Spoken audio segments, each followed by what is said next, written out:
FC Porto are a team rich in history. Of course, they won the Champions League in 2004 under Jose Mourinho, but more recently won the 2011 Europa League under Andre Villas-Boas. But recently, things have not been going well for the blue and white club. From off-field controversies to new presidential elections to new managers, Porto are a club in turmoil at the moment. And with the appointment of Martin Alsimi from Cruz Azul, and I hope I pronounced that right, I probably haven't, for now I'll call him Martin, it should be a step in the right direction for FC Porto. But before we talk about the steps in the right direction, let's talk about what led us to this moment. Let's take a look at what has been going wrong at FC Porto.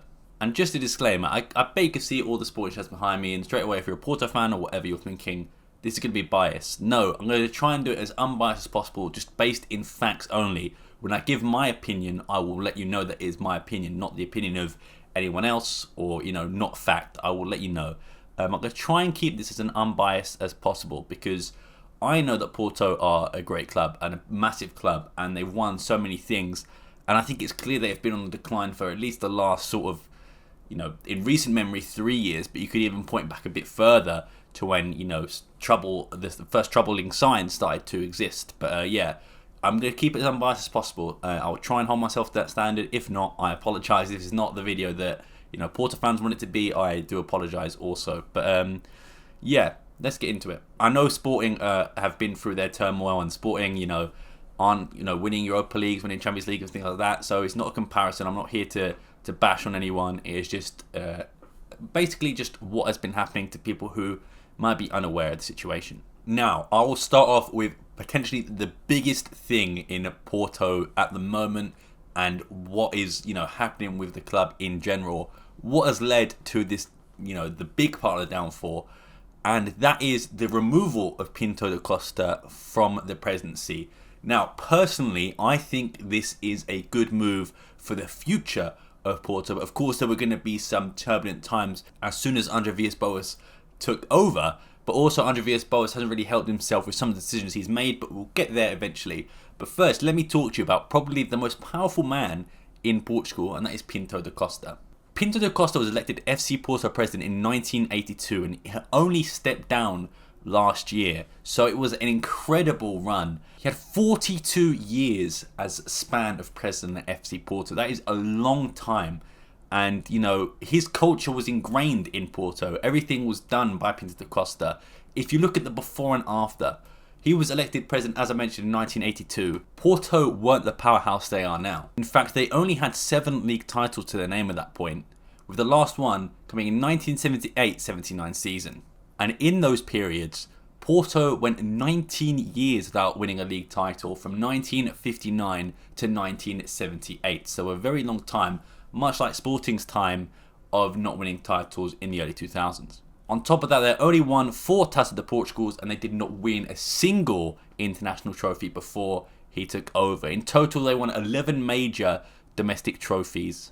Now, after Pinto da Costa became president, they won 23 Portuguese league titles. That is a massive jump compared to the 7 they won previously.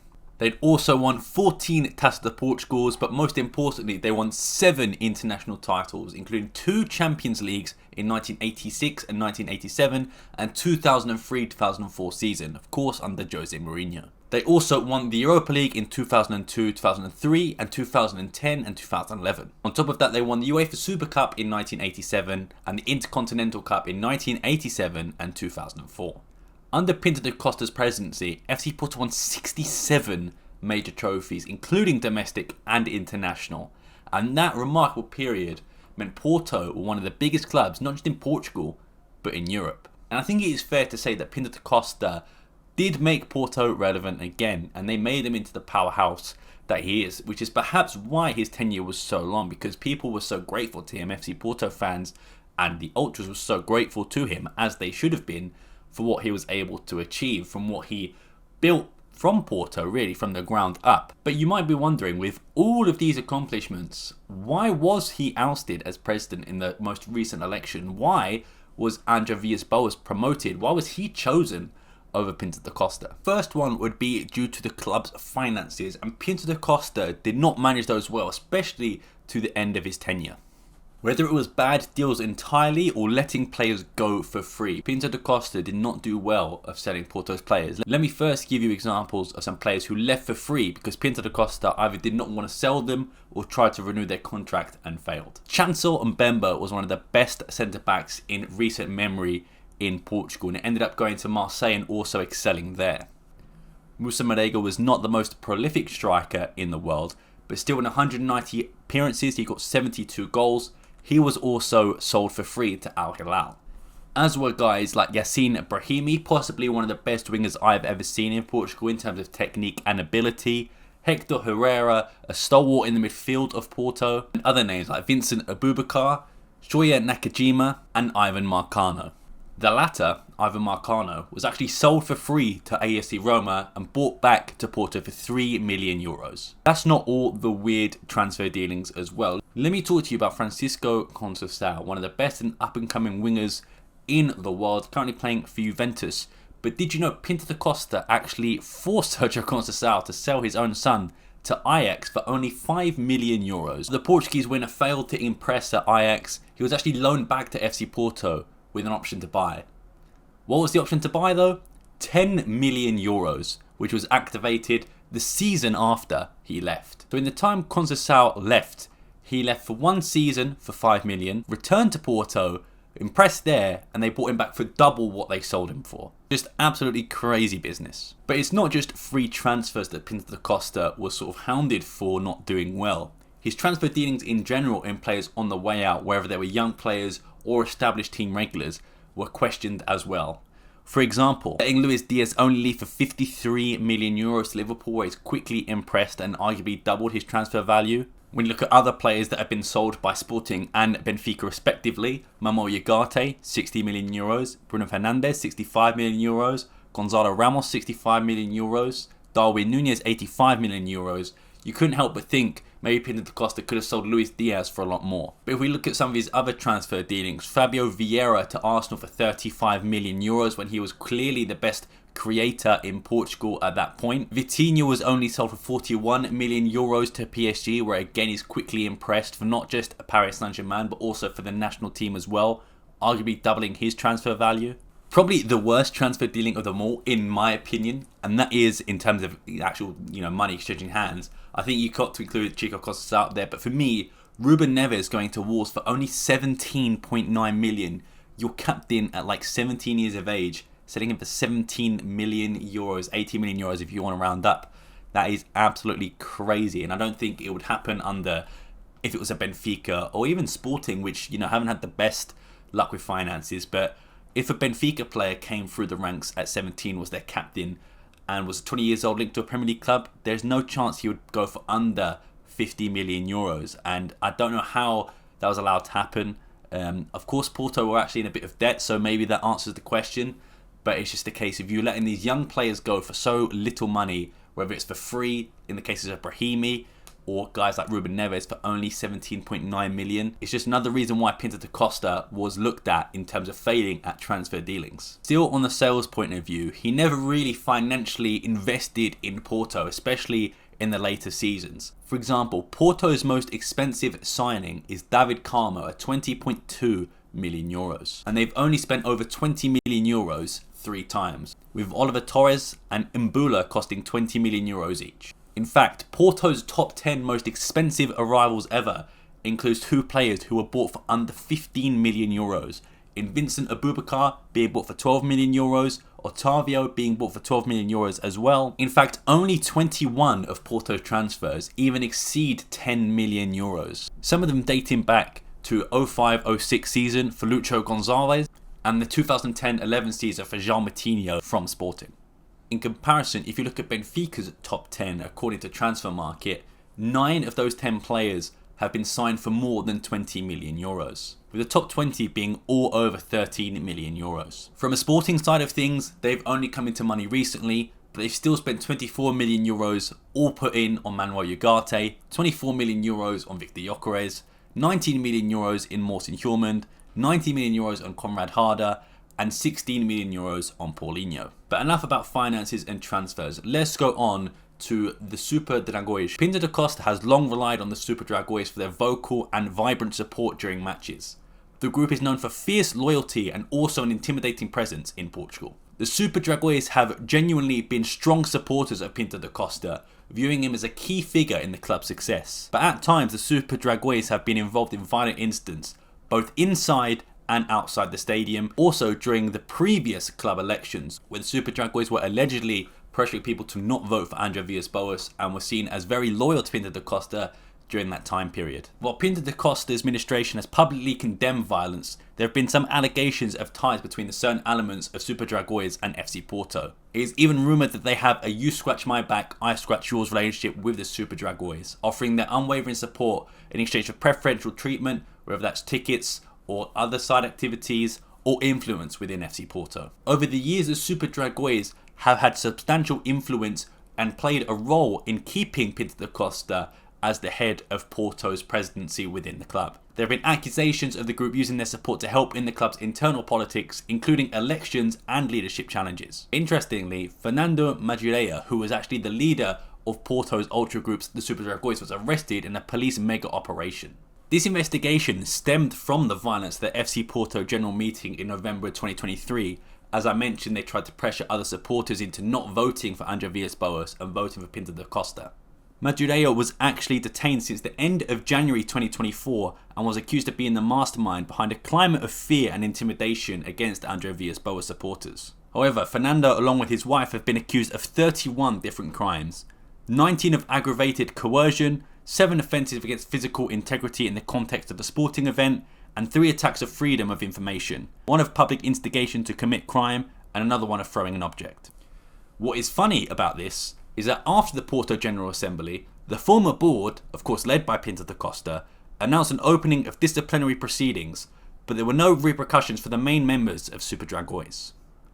After André Villas-Boas took office, a new process was opened, which now resulted in the expulsion of Fernando Madureira and his wife Sandra Madureira of being Porto socios or members. The couple is suspected of having profited for years from the irregular sale of tickets provided by the club. These facts led to an opening of a second investigation by the Public Prosecutor Office named Operation Golden Ticket, and is still being investigated by a large-scale forensic audit which was initiated by Porto. The whole accusation is Fernando Madureira recruited members of the Super Dragões to use fear and violence to prevent Porto members from voting against a change in the statutes.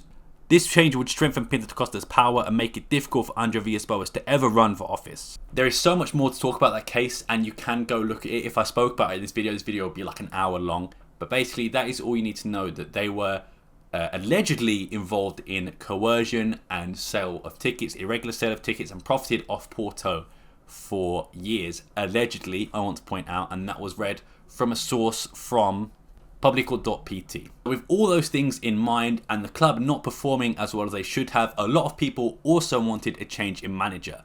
A lot of supporters fans respect and love Sergio Conceição, but it's clear if he wasn't being backed by the board, that maybe either he should leave or Pinto da Costa should have got rid of him. But actually, Pinto da Costa did the opposite, and I argue this is actually the final nail in Pinto da Costa's coffin as leader of Porto and the president of Porto.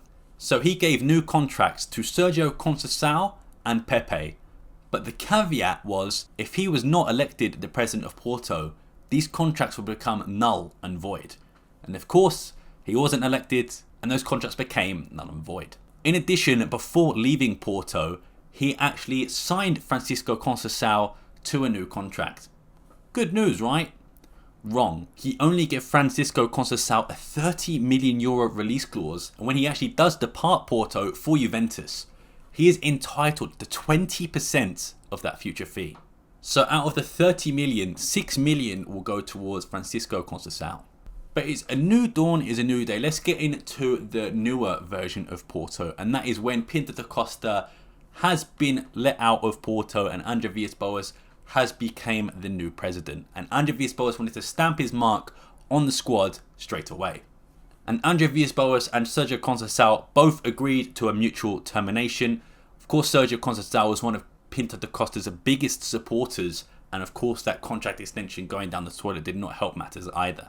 But like I said, André Villas-Boas wanted to stamp his authority on FC Porto. He wanted to make Porto a powerhouse straight away, And really, the first opportunity of him doing so, and arguably the biggest step of his presidency, would be the first manager that he appointed.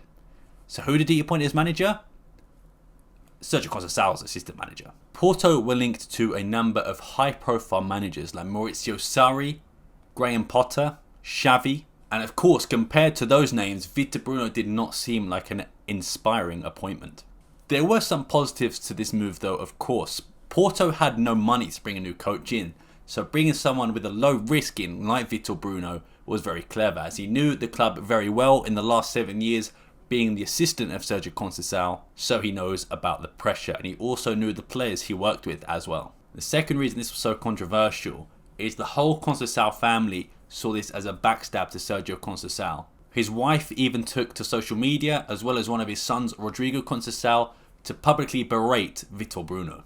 The fact that his assistant coach for 7 years actually accepted the job was seen as an act of disloyalty. This situation was further complicated by the presence of Francisco Conceição being in the Porto squad, which eventually led to his transfer to Juventus. And Porto had an actually decent start under Vitor Bruno. They won the Super Cup against Sporting despite being 3-1 down, winning 4-3 in extra time. But the season took a dip in both performance and result.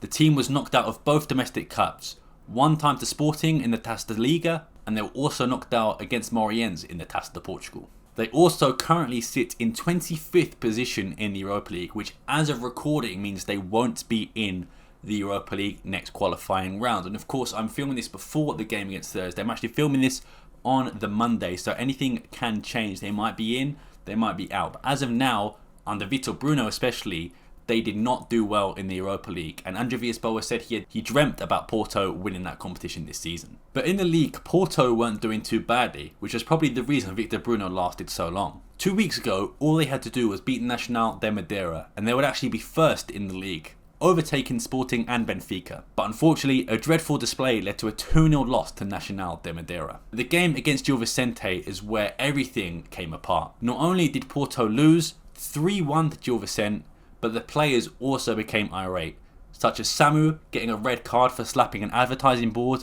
and Nico Gonzalez getting red carded during the game. In addition, he fell out with Pepe Aquino, the Brazilian winger from Porto, due to the fact that he was actually up all of the night before the game against Gil Vicente playing CSGO. And no, that is actually a genuine fact. When asked about it in the post-match interview, he actually said, Pepe is not here due to his own volition. When you self-exclude yourself in training, in games, well, some want it, others don't want it so much. Playing is for those who want it. The Brazilian, who was one of Porto's best players in recent seasons, and also last year earned a call-up to the Brazilian national team, quickly responded on social media with the following. Pepe isn't here because he doesn't want it, says the guy who excluded me from training because I scored a goal in the mini-net by shooting too hard, who ordered me to train all last week by myself running around the pitch. I've always been honest, and I knew I wasn't playing well and that needed to improve, but I never stopped being a professional or disrespected anyone at the club, like some may say. But as of now, Porto currently sits in 3rd place, on tied points with Benfica at 41. But the fact Vitor Bruno's sacking only came in January is probably the most surprising thing of them all. I pinpoint November 10th to where Vitor Bruno should have been sacked. If I was a manager and if I was a Porto fan, this would be the nail in the coffin for me. Porto lost 4-1 to Benfica away from home. Although they were 1-1 at half-time, a brace from Angel Di Maria and an own goal from Nuan Perez meant Porto lost 4-1. And they were dominated by Benfica in terms of shots, having 16 to Porto's 8, 7 shots on target to Porto's 3. Possession favoured Porto, but unfortunately did not favour the scoreline. But yes, now we are in the present, not the past, not the future. We are here now, and Porto have appointed their new guy, Martin. And Porto have appointed Martin Anselmi.